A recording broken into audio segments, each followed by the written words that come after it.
Part 2 of the weekly Waffle. We're going to talk issues with Racetrack Ralphy, Danny Power. Hey, did you?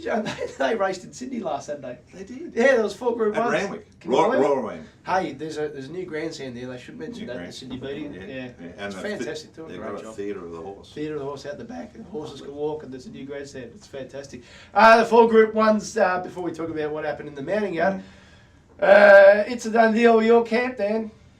To the punters. Yeah, ran into a very, very good horse on the way up, but also raced a bit flat. Yeah. It's people probably don't understand. You know, they hear trainers say, "Oh yeah, great." Like I had dinner with Murray Baker on Wednesday night before he was in Melbourne, and I said, "How is it?" He said, "The girl who rides it said probably improved 2 lengths since the Derby. Right, just jumping out of its skin, but." Was flat at the races. Yeah.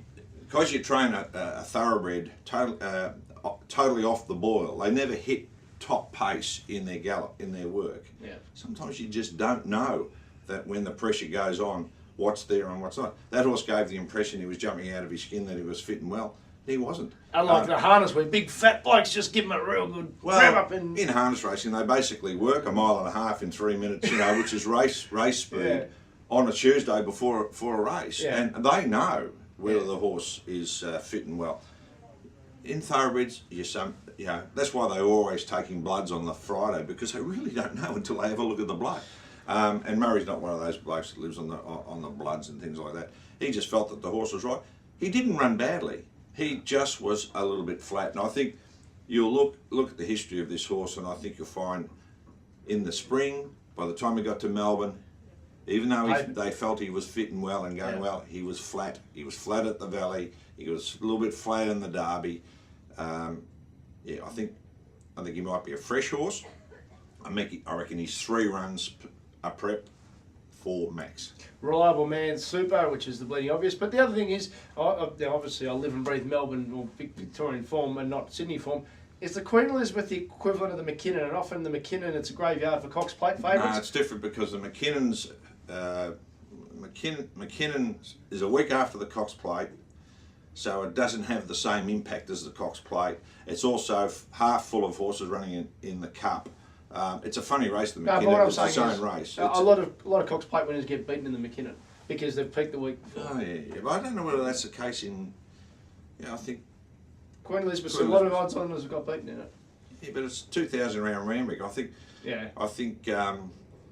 It's at the end of the carnival, maybe. Yeah. That's the key. Like Lonro got beaten in it because it was the end of the carnival, whereas a horse like Grand Army, who beat him, had run in the Doncaster and was coming up through. So that may be the reason. It's historically a good race. Only one 3-year-old's ever won it in its history, and that was Indigo. So it's a difficult race. Guelph was less tired than the other horses that were less tired in the Champagne Stakes. It didn't storm home really. He was the only one who was able to sustain a run. Which was the same as the size produce, and like I loved it in the Blue Diamond, I got it wrong, but that tells me it's just it's very honest. It keeps coming, but it hasn't got pure speed. I don't think there was great depth in the race. No.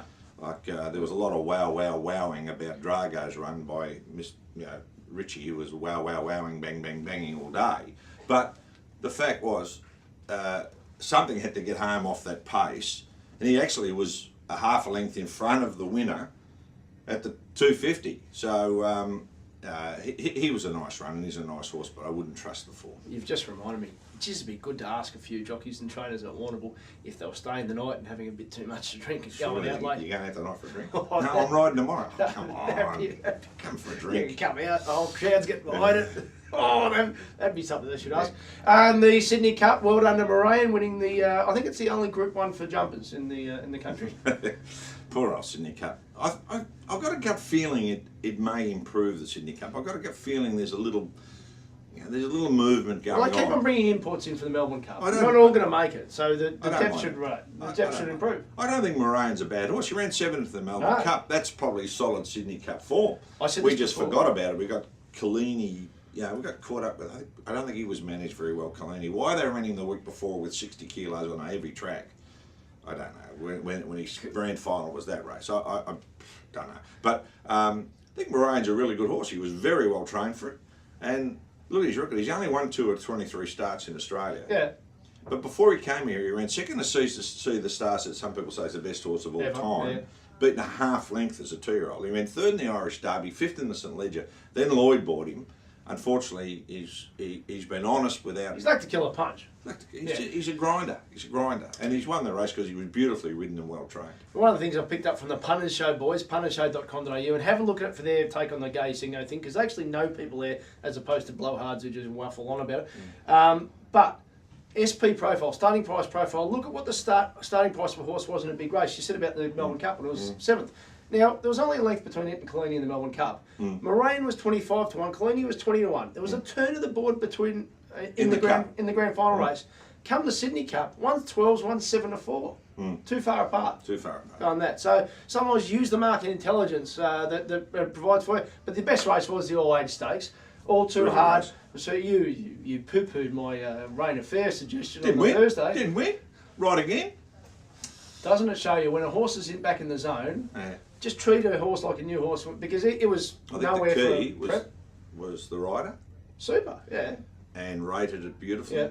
I was surprised on a firmer track it went so well, but just well rated. I think the winner was sensational. I don't think he was ever comfortable in the race, never at any stage. Yet he was still able to lift and surge. He's a winner. It wasn't. Yeah, he's a winner. He's a tremendous horse, and he's probably like I personally think he's a better horse, Piero, and I love Piero. Yeah. I raved about Piero in the spring. He's a Scopy type. Scopy type. He might produce some runners. Yeah. Better than Might and Power, apparently, Piero. So to the form side of controversy, and RIP and all that to the people with Rolling Pin. Rolling Pin was only a couple of lengths from him. Doesn't that make you query the form? That can happen in these races. I think that can happen.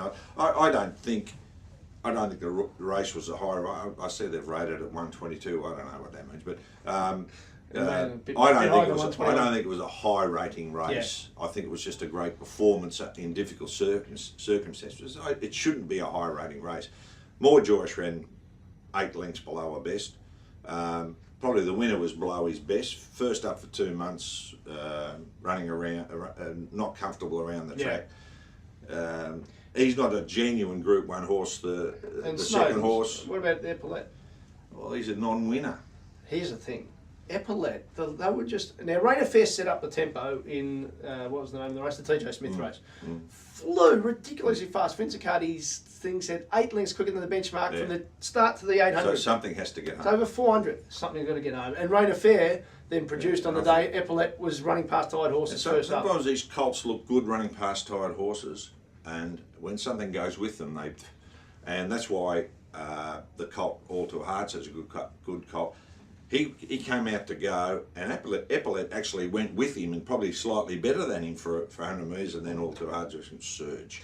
More joyous from a form perspective. Take away all the other rubbish. Just about my favourite saying in form now. It's easier to be unlucky than it is to win. Yeah, because you don't know. You don't know if you're running up horses' asses. Yeah. You don't know the technical term horses' asses. Yeah. You don't know when you let them go whether there's anything there. Yeah. And to be honest with you, I've felt that since the spring she hasn't been anywhere near. It's a fair chance it was cooked in the Turak handicap. It was. Well, she's a 7-year-old mare. Ridiculously fast race. She had 60 kilos and something had to burst, and maybe that was her. I think she's just had enough. Yeah. You know, she had a pain in the neck week, apparently. Yeah. There you go. 449 our stuff. Next week I'm going to give a prize to, you can actually train in More Joyous. Someone who buys the app this Harry week. Connors is going to train More Joyous. Wouldn't it like to be carrying? He's getting a horse that's basically at the end of a career. There's only upside. Well, they're just retiring. One retired with class, the other one's going out in a farce. Yeah. You like that? Very nice, Dan. I tweeted it out, but nobody retweeted it. Some people don't appreciate good stuff, do they? The Weekly Waffle will be back next week. If you're getting onto my blog, The Breed, yes, you can go to InsideRacingMag.com.au or The Breed. I've found a story. There was a horse won at Kilmore on Monday called Tennessee Lad. He was by a stallion called Potter. Never heard of Potter. I did the paper trail on Potter. It's one of the great stories. One of the greatest ever stories. Great stories. I've yet to read it. Singo and Gay. I'm going to read it after this. Andrew Johns is not in it. No Andrew Johns.